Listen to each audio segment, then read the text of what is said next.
Kira and Odo are returning from an away mission, Kira perhaps choosing to bury herself in work after the unfortunate demise of her partner a little over a week ago, according to the stardates. If she was hoping for a distraction, she's getting what she wants. A marquee ship just attacked a freighter and they decide to pursue. Tangentially, the running lights on the mega shuttle have swapped to the wrong side since the opening shot. Yes, I'm still keeping an eye on that. The ship, a single-seater, scarpers from them towards the Badlands. You know, that place where the USS Voyager was just reported missing. It's just as dodgy for our fugitive, and they lose control on the way down to a moon, though we can't tell if they survived because of science wibblies. Kira thinks we should land and check, which is pretty ballsy considering what they just watched, but I guess she's got thicker plot armor. Let's see what's happening on the station while they try to land. Sisko's receiving an unexpected visit from Eggnog, and you know it's serious because he's brought money. Eggnog had a coming-of-age ceremony yesterday, which means he's legally an adult. Part of that involves applying for an apprenticeship, and by applying, we naturally mean paying for. See, Eggnog wants to be the first Ferengi in Starfleet, so who better to apprentice under than the highest-ranking official on the station? He's a little thrown by learning it's not that simple and will involve going to the academy, but being told he'll need a letter from someone in a command position leaves him confident that Sisko will do it. After all, he did just pay the guy for one. Down on a moon, in an area of the Badlands that looks suspiciously clear of the plasma storms for which it is known, Kira and Odo are hunting their fugitive. The crash site is empty, and these caves are the only set we have to film on, so whoever it is must be in them. Neither of them fancies hanging about, largely due to regular quakes, so they're going to split up and search for 20 minutes, then call it a day and bugger off. That goes sideways when Odo receives a call, albeit barely, thanks to the rock. Kira's trapped and he runs to find her. She says she's stuck, though the rock she's stuck in expands when Odo reaches for it. Odo's been around Starfleet long enough to have picked up our scientific ways, so he tries twatting it with a rock. Curious that he didn't just turn his hand into a hammer, but I guess rocks use up less of the effects budget. It doesn't work anyway, so Kira tries pooping yellow at it instead. This does have an effect, but the effect is to make it grow significantly. Apparently the crystal absorbs poop. Odo has the idea to just teleport them out, though can't reach the mega shuttle because of the rocks. He decides to walk back to it and try teleporting her from there, which is optimistic if even comm badges can't get through, but he's running out of options. While he does that, we'll go back to the station.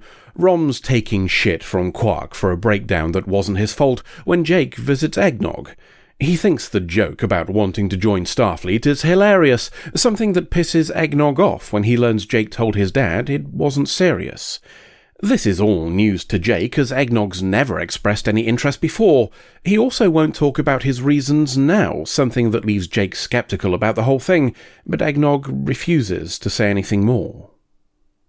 Odo's at the mega shuttle, though there wasn't a lot of point.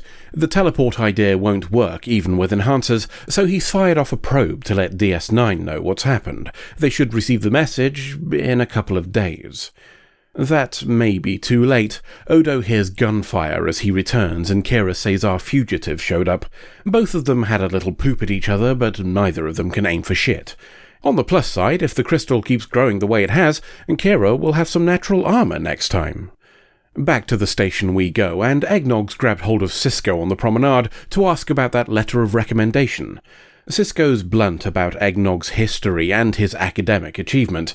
To be fair, Eggnog doesn't make excuses and instead asks for the chance to prove himself. It's a reasonable request, so Sisko organises it. He asks Dax to let Eggnog inventory a cargo bay, one that's been recently checked already. It's also filled with some quite valuable equipment, and he wants Eggnog left alone to do it. While Sisko is giving Eggnog a chance to shaft himself, the crystal trapping Kira is now to her waist. We can't scan it because of all those science wibblies, but Odo has an idea to try and break it by making an ultrasonic projector with parts from the mega shuttle. The trick will be not cooking Kira or turning her into a paste. The problem with shattering crystal is that you need to find the right note. That's going to take time, and Kira is running out. A chat about Odo having an actual social life now, kayaking with O'Brien to be specific, is interrupted by some seismic unpleasantness.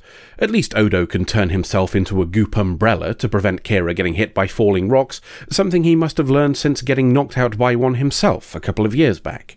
Kira thinks any more shaky might bring the rest of the cave down, which makes me wonder how they could even have formed on so unstable a moon, but let's ignore that for now. Either way, Odo's not ready to give up yet, and assures Kira that he's getting her out. Sisko has a problem, and the problem is that there's no problem. Eggnog has finished the inventory in record time, and nothing is missing. In fact, he found some bits that the last stocktake had missed. All of which is a problem for Sisko because now he can't simply dismiss the whole thing, and that means he's going to need to find out why Eggnog genuinely wants this. Back to the moon, and Odo's sonic sledgehammer isn't working.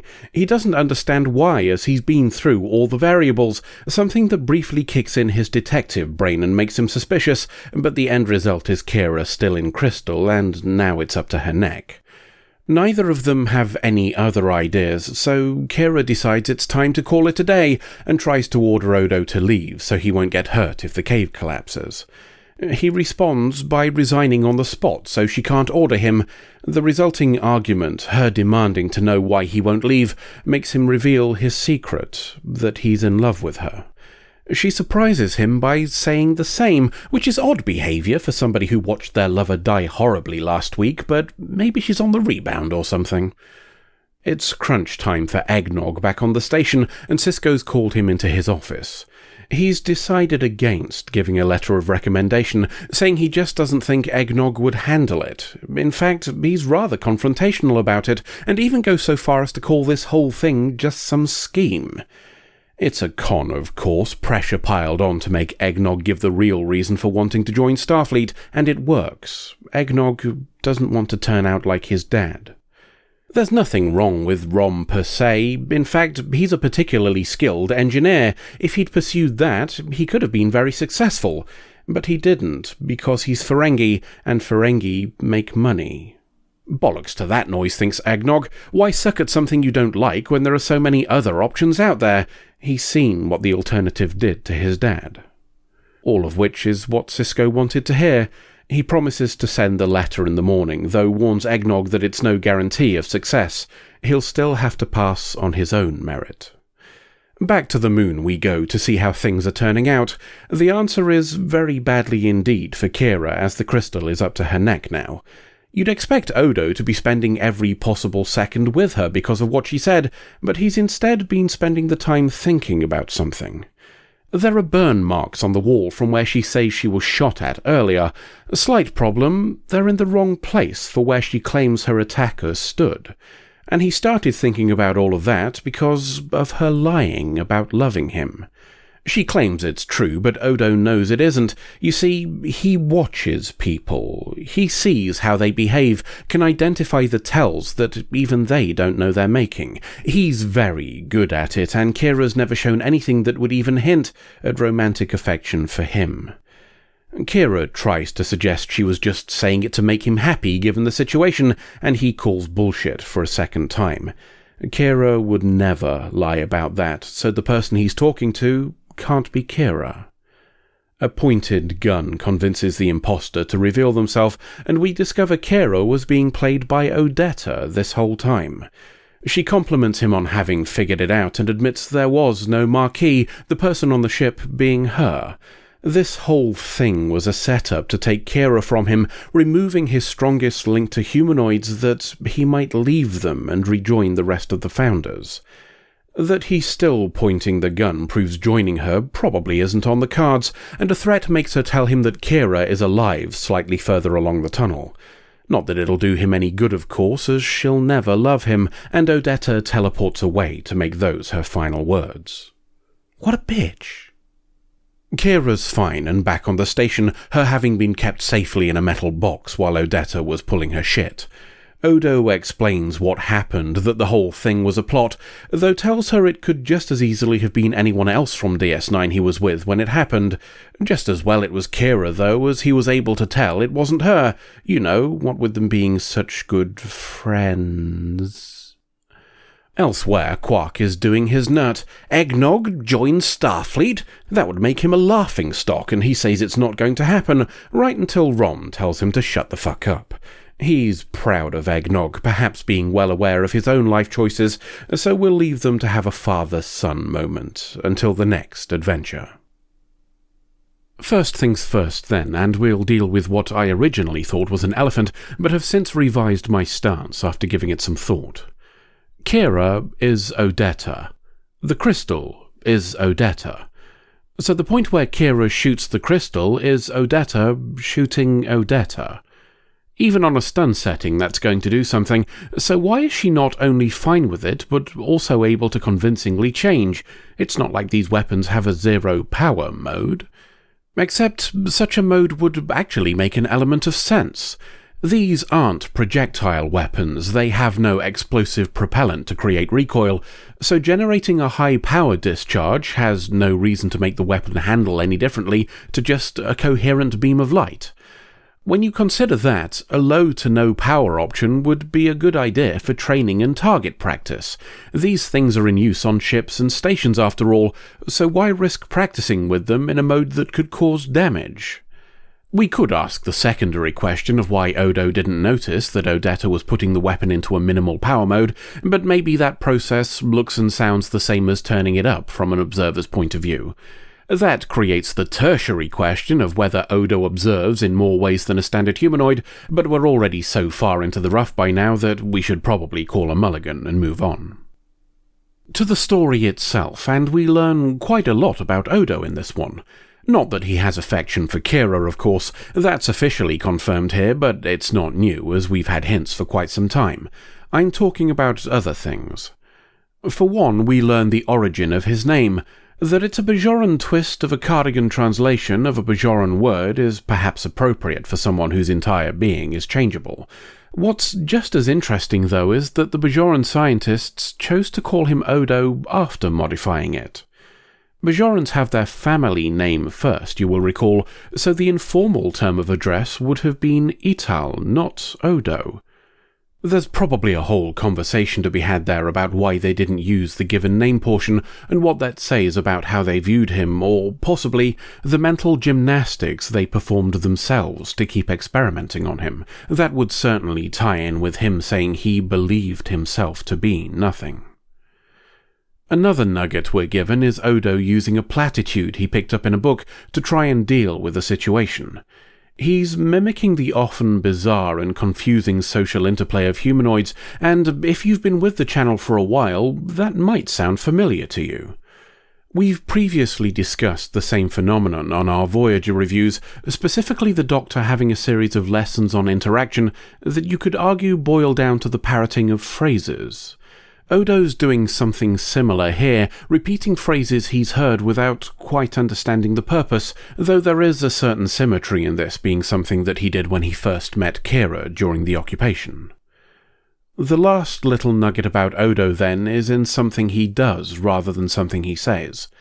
He points a gun at Odetta. How many times have we heard that Odo doesn't like guns, that he doesn't use them? How many times has he been in personal danger and still declined them? So for him to have used one here, for him to be willing to go against that personal rule, is very telling. The reason is Kira, mostly from concern about her and wanting to find out about her well-being, but also the stew of emotions in him about her at that point. How wounded, how offended at the abuse of this most private aspect of himself must he have been to point a gun? If Odetta had told him that she'd killed Kira, how would he have reacted? A couple of other bits to cover quickly then. The first is Eggnog and what could be considered a swift about-face from his behaviour in the last episode. Are the two connected, perhaps? Did the disastrous double date cause the realization that Ferengi norms are not for him? Likely not, based on the discussion he and Jake had at the end, but it's possible the event made him re-evaluate his own place in that society. Or maybe they're just two stories penned by different writers who had conflicting ideas of the direction that a minor recurring character should take. That's the probable answer, of course, but it doesn't hurt to give it some thought. The last bit, then, is pure filler from the episode, but yet another cause for comment on modern-day discourse. When Sisko and Bashir are on the promenade, they talk about throwing a baby shower for a pregnant man. Thing is, that's the second time I've seen pregnant men mentioned in an old sci-fi show this week. For giggles, I've been watching through a series called Alien Nation. For those unaware, it's about a refugee ship of aliens landing in California and joining the human population, and it's worth a watch just to see all the people who've been in other science fiction. Anyway, in the series, and again in one of the made-for-TV movies that follow on, we see the male of the species carrying children. It's not difficult to imagine the sorts of YouTube videos that would be swiftly put together for anger clicks if those were released today, so it's worth reminding ourselves again that the things we're currently being told are to push new and scary agendas are the same things we were already watching over a quarter of a century ago. End of episode.